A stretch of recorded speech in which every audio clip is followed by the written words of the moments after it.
Hi guys, this is Alea Jen and welcome back to my YouTube channel. So for today's video, dito muna tayo sa video na kung saan ang mga worst na naranasan ko dito sa bahay ng amo ko sa magtatatlong taon ko dito na nagtatrabaho. So, unang-una is yun nga, naranasan ko na mabuli.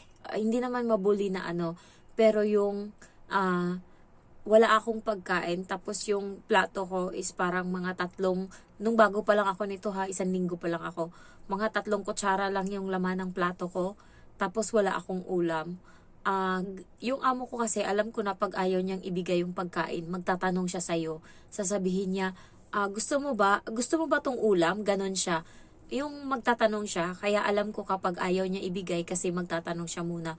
Tapos nung time na yun, sinabihan niya ako, gusto mo bang makishare sa pagkain namin? Sabi ko una, oo. Tapos biglang unti-unti niyang binago nung bago ako hanggang sa hindi na siya nagbibigay ng pagkain. Sasabihin niya, yung pagkain namin is 3 isda, ganyan. Ikaw, gusto mo bang kumain? Kaso wala ng isda gaganon siya. So, sabi ko, sige ma'am, ako na bahala sa ulam ko. Hanggang sa nagtuloy-tuloy na yon. Tapos, ang gagawin pa, mag-uusap silang tatlo sa may mesa. Tapos, pupunta yung bata sa kusina. Ganyan yung ginagawa ng bata, mambuli. Pagdating sa kusina, tatanungin kanya, ano ulam mo, Jen? Sabi ko, eto. Sabi niya, ano ba yan? Ang pangit ng ulam mo? Ang konti. Gaganon siya. Sa isip-isip ko, hindi ka nahiya? Parang, hindi ka nahiya? Ako yung pinag-uusapan nyo dun sa may mesa, tapos pupunta ka dito kasi nag-uusap nga sila about sa ulam ko. Tapos ayun, biglang pupunta siya dun, tapos sasabihin niya yun.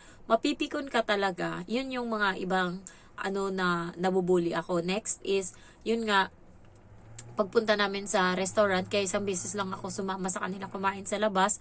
Dahil nga pagdating doon, napapahiya ako kasi sa harap ng mesa, umiiyak yung bata, nag-iinarte, tapos yung nanay, alam niyo yun, ipapakita niya sa'yo kung paano niya inaasikaso yung yung asawa niya, tsaka yung anak niya. Ako, bago lang, hindi ko alam kung anong gagawin sa loob. Hindi naman na, siya kasi binabanlian niya pa yung nila, kutsara nila. Hindi ko alam anong pinagagawa niya. So, nakatingin lang ako, tapos nakasimangot siya sa akin. Wala naman ako magagawa doon hanggang sa dumating na yung order namin. Tapos yun nga, gusto ko nga ng kanin pero ayaw niya akong pag-orderin ng kanin kasi sabi niya, sila daw, hindi daw sila kumakain ng kanin sa tanghali. Pero nung dumating yung order niya, kanin yung in-order niya. So, nananadya lang talaga. Gusto niya lang iparamdam sa'yo kung saan ka nakalugar. Pero, hindi naman tama kasi pwede niya namang anuhin. Huwag niya na lang sana ako isama.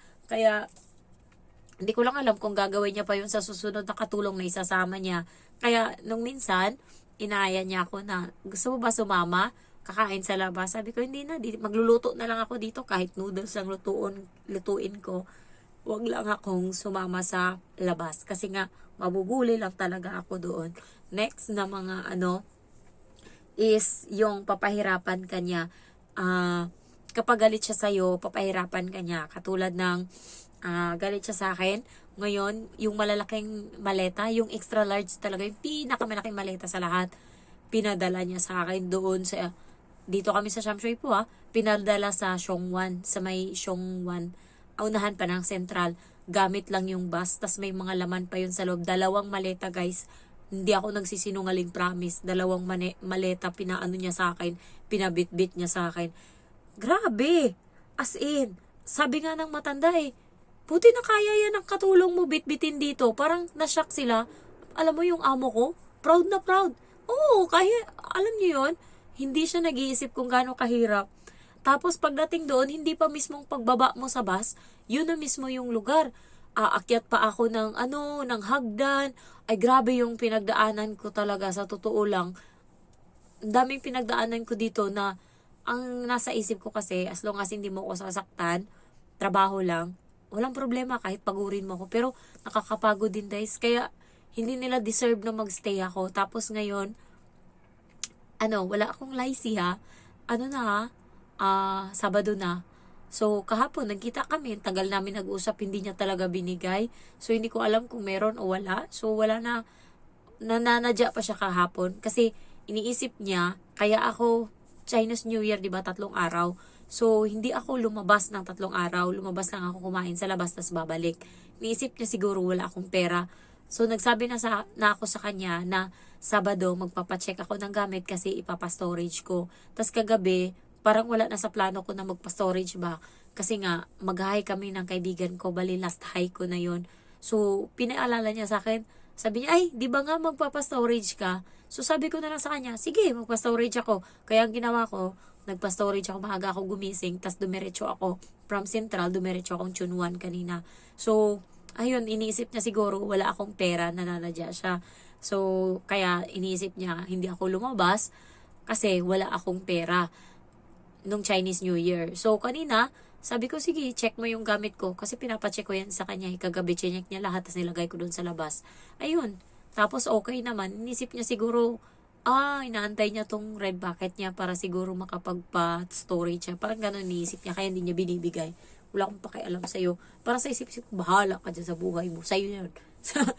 Tapos, next na na masama yung na yun nga, yung nakita ko siyang nakahubad na grabe yung niya talaga sa akin nung time na yun. Papamukha niya talaga sa'yo, papahirapan ka niya. Alam ko yung amo ko kapag galit sa akin kasi papahirapan niya ako, late niya ako patapusin ng trabaho, ganyan. Alam ko na yung mga ugali niya na yan. Kaya ginagawa ko, kalma lang ako. Dati nagagalit ako, masama loob ko. Kalma lang. Cellphone lang ako doon sa kusina. Bahala ka dyan na dipungal ka anong oras ka matulog. Ganon. Tapos pupunta siya doon sa kusina, hindi ko siya pinapansin. Nagsasalita lang siya, sa cellphone lang ako. Harap niya. Para kung magalit siya, edi masaya.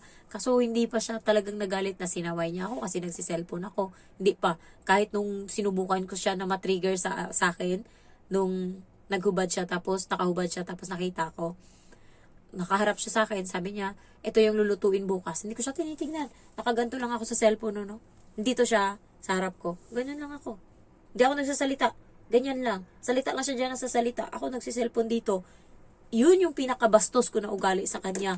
So, para sa isip-isip ko, kaya mo maging bastos? Kaya ko rin maging bastos. Parang nung time na yun, oo nga, amo siya. Pero wala na sa lugar eh. 12:00 na. Tapos maaga pa ako gumigising sa umaga. 5:00. Tapos gaganunin mo ko. Next is nung sinaktan ako ng bata ng Chinese New Year. Tapos yun talaga na paglabas niya, ang ginawa niya kasi, nananakit yung bata. Tinawag ko siya. Sabi ko, tignan mo yung anak mo, nananakit. Ginanon ko talaga, napikon ako. Pero nung time na yun, nandyan na sila, babay.